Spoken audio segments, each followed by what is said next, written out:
हिंदी साहित्य के प्रख्यात कथाकार विष्णु प्रभाकर की एक तेज धार वाली कहानी जो समाज की उस सच्चाई को उजागर करती है जिसे अक्सर हम अनदेखा कर देते हैं। ठेका। धीरे धीरे कहकहों का शोर शांत हो चला और मेहमान एक एक करके विदा होने लगे। लकदक करती ठेकेदारों की फैशनेबल बीवियां और अपने को अब भी जवान मानने वाली छोटे अफसरों की अधेड़ घर वालियां सभी ही करती, चमकती, इठलाती चली गईं। लेकिन रोशन लाल की पत्नी तब तक आई भी नहीं। वह कई बार बीच में से उठकर होटल के बाहर गया।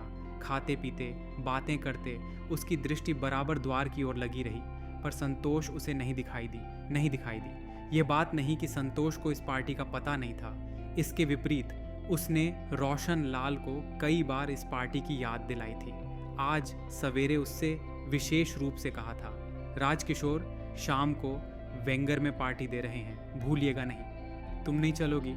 क्यों नहीं चलूंगी, लेकिन आपके साथ न चल सकूंगी। क्यों? मुझे अपनी एक सहेली से मिलना है, मैं वहीं आ जाऊंगी। और इतने पर भी वह नहीं आई। वह पार्टियों की शौकीन है, विशेषकर होटल में दी गई पार्टी में वह 100 काम छोड़कर जाती है। रोशन का मन खट्टा होने लगा। उसे क्रोध भी आया, पर ऊपर से वह शांत बना रहा। यही नहीं, उसने कहकहे लगाए और जैसा कि पार्टियों में होता है, उसने उपस्थित नारियों के बारे में अपनी बेलाग राय भी प्रकट की। राष्ट्रीय और अंतर्राष्ट्रीय समस्याओं पर नुक्ताचीनी की, पर अपनी पत्नी की अनुपस्थिति के बारे में वह किसी का समाधान न कर पाया।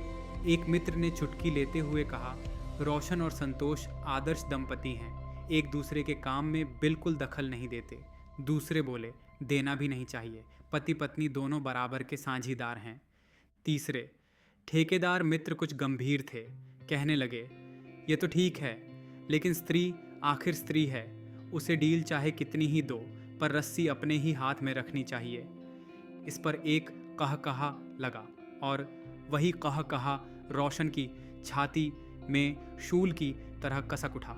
उस क्षण आवेग के कारण वह कांपने लगा, मुख तमतमा आया और उसने चाहा कि वह भाग जाए, पर यह सब आंतरिक था। प्रकट में वह भी मुक्त भाव से हंसा और बोला, जी नहीं, मैं मदारी नहीं हूँ जो बंदरियां को नचाया करूं। कहकहों की आवाज़ और भी तेज हो उठी और उसी के बीच एक महिला ने कहा, होशियार रहिए, यह जनतंत्र का युग है, इसमें बंदरियां मदारी को नचाने लगी है। कोई अंतर नहीं, दोनों रस्सी में बंधे हुए हैं और दोनों समझते हैं कि वे एक दूसरे को नचा रहे हैं। एक और साथी अट्टहास बिखेरते हुए बोल उठे, बेशक आप ठीक कहते हैं, इसी का नाम विवाह है और विवाह एक ठेका है। वह सज्जन अपना वाक्य पूरा कर पाते कि दूसरे अपेक्षाकृत युवती महिला तीव्रता से बोल उठी, खाक है आप लोगों के ऐसे विचार हैं, तभी तो तलाक की ज़रूरत पड़ी। नारी अब पुरुष की दासी नहीं रह सकती। और वह वहाँ से उठकर चली गई जैसे कहकहों को पाला मार गया हो। उस मेज़ की महफिल फिर नहीं जमी। दूसरी मेज़ों पर उसी तरह खिलखिलाहट उठती रही, पर रोशन का मन नहीं लगा। उसने चाहा कि तुरंत उठकर चला जाए, पर शायद संतोष अब भी आ जाए। इसी लालच में वह अंत तक रुका रहा और जब उसने राजकिशोर तथा उसकी पत्नी श्यामा से विदा ली तो राजकिशोर ने पूछ लिया, आखिर संतोष रही कहाँ? रोशन बोला, समझ में नहीं आता, आने का पक्का वायदा करके गई थी। शायद। श्यामा हंस पड़ी, शायद आपको मालूम नहीं, मैंने आज उन्हें साहब के साथ देखा था। मिस्टर वर्मा के साथ? जी हाँ। रोशन के मुख की लालिमा सहसा पीली पड़ गई। राजकिशोर ने मुंह छिपाकर श्यामा की ओर देखा, मुस्कुराया, मानो कहता हो, ओह तो यह बात है। फिर रोशन से कहा, कुछ भी हो, उसे आना चाहिए था, मैं बहुत नाराज़ हूँ, उससे कह देना, समझे? रोशन ने किसी तरह हंसते हुए कहा, कह दूंगा जनाब। और वह एक झटके के साथ अपने को तुड़ाकर वहाँ से नीचे उतर गया। उसी के साथ राजकिशोर और श्यामा की शरारत भरी हंसी भी उतरी। अगर वह सुन पाता तो श्यामा कह रही थी, संतोष मुझे पराजित करना चाहती है, पर लेकिन रोशन कुछ भी सुनने की स्थिति में न था। उसका तन मन झुलस रहा था और आवेश के कारण पैर डगमगा रहे थे। क्रोध के कारण या ग्लानि के कुछ पता नहीं, पर वह विचारों के तूफान में फंस गया था।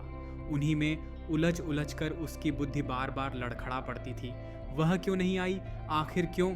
क्या वह सचमुच वर्मा के साथ थी? सचमुच? लेकिन उसने मुझसे क्यों नहीं कहा? मुझसे क्यों छिपाया? क्यों? आखिर क्यों? उसका इतना साहस कैसे हुआ? कैसे? अंतिम वाक्य उसने इतने जोर से कहा कि वह स्वयं चौंक पड़ा। आसपास वाले व्यक्ति उसे अचरज से देखने लगे, पर दूसरे ही क्षण वह फिर तूफान में खो गया। वह जानता है कि संतोष बड़ी सामाजिक है, खूब मिलती जुलती है, सरकारी विभागों के प्रमुख कर्मचारियों से उसकी रब्बजब्त है। इसका प्रारंभ उसी ने तो कराया था, नहीं तो वह इतनी लजीली थी कि उसके सामने भी नयन नहीं उठाती थी। वह कांप उठा, एक के बाद एक सिहरन तरंग की भांति एड़ी से उठती और उसे मस्तिष्क तक झंझना देती। वह फुसफुसाया, इस सामाजिकता से उन्हें कितना लाभ हुआ है, लेकिन संतोष उससे छिप कर कभी किसी से नहीं मिलती, कभी उससे कुछ नहीं छिपाती, कभी उससे दूर नहीं जाती। हाँ, कभी उससे दूर नहीं जाती। जो कुछ करती है उसके कहने से करती है। संतोष उसी की है, संतोष रोशन की है। नहीं नहीं, वह चीख उठा। राजकिशोर मुस्करा रहा था। उसकी मुस्कुराहट का साफ यही मतलब था कि संतोष मेरी चिंता नहीं करती, मुझसे छिपकर अफसरों से मिलती है, मुझे धोखा देती है, चराती है, हरजाई है। वह तेजी से दौड़ने लगा, उसके हाथ कुलमुलाने लगे। वह किसी का गला घोंटने को आतुर हो उठा। उसने न तांगे वाले की पुकार पर ध्यान दिया, न बस के अड्डे पर रुका। अभी गर्मी नहीं आई थी। मार्च की संध्या हल्की हल्की शीतलता से महकती आ रही थी, पर वह पसीने से तर था। घर न जाकर वह यंत्र की भांति मथुरा रोड की ओर मुड़ गया। अभी वहाँ कुछ हरियाली शेष थी। रेल का पुल पार करके वह उत्तर की ओर बढ़ा। उधर बंगले थे। कुछ ही देर में वह वहाँ पहुँच गया जहाँ मिस्टर वर्मा रहते थे। वह उनके बंगले के पास ठिठका, पर वहाँ सर्वत्र मौन था। सब कुछ स्तब्ध था। समूचा वातावरण रात्रि के शीतल आवरण में प्रवेश करता जा रहा था। उसकी शिराओं का तनाव ढीला पड़ा। वह फुसफुसाया, नहीं, यहाँ नहीं। लेकिन दूसरे ही क्षण वह फिर दौड़ने लगा। उस स्तब्धता में उसके अपने पैरों की पदचाप उसे खपाने लगी। जलाशय के किनारे दूर दूर तक फैली हरी घास पर 2-4 रोमांटिक मूर्तियां मुक्त वातावरण का आनंद ले रही थी।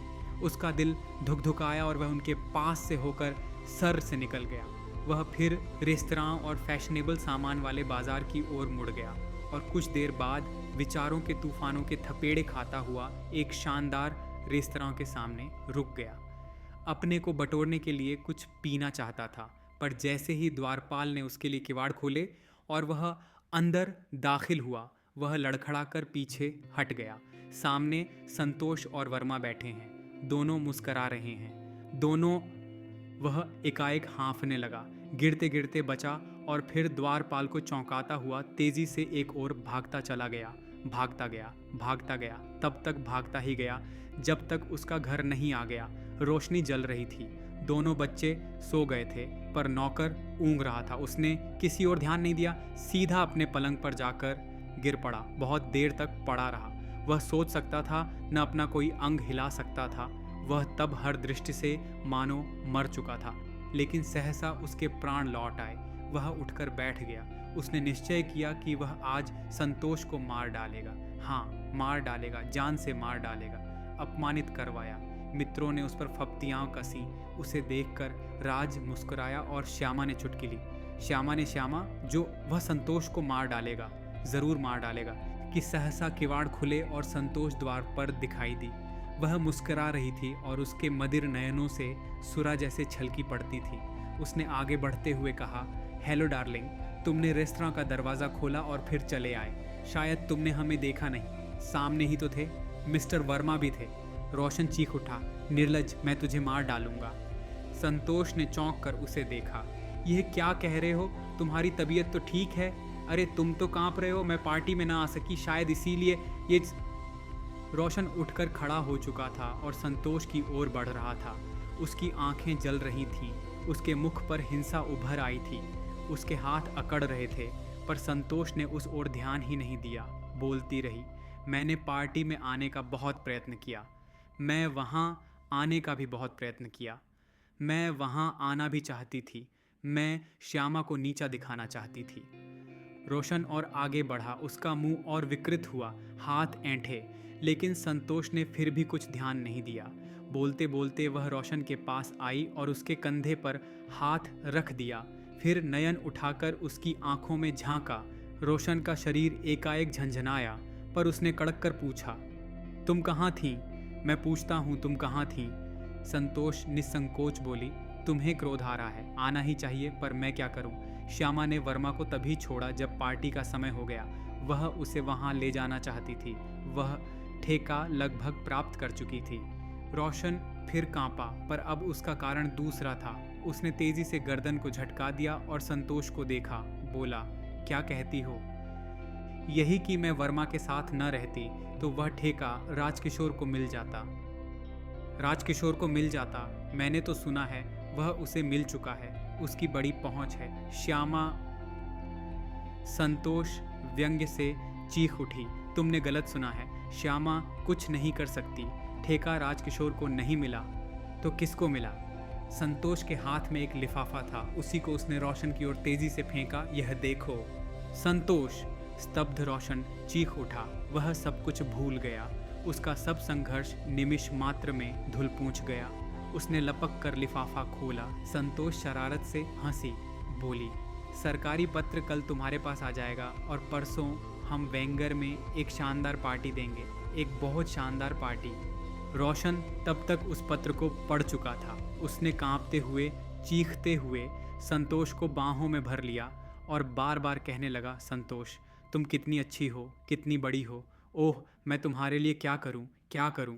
संतोष बोली, कुछ नहीं डार्लिंग, मैं पिक्चर जा रही हूं, मेरा इंतज़ार न करना, सो जाना। तो दोस्तों, ये थी कहानी आठेका, जो हमें बताता है कि समाज तब सबसे ज़्यादा खोखला हो जाता है जब वह अपने ही लोगों को ठेके में बांटना शुरू कर देता है।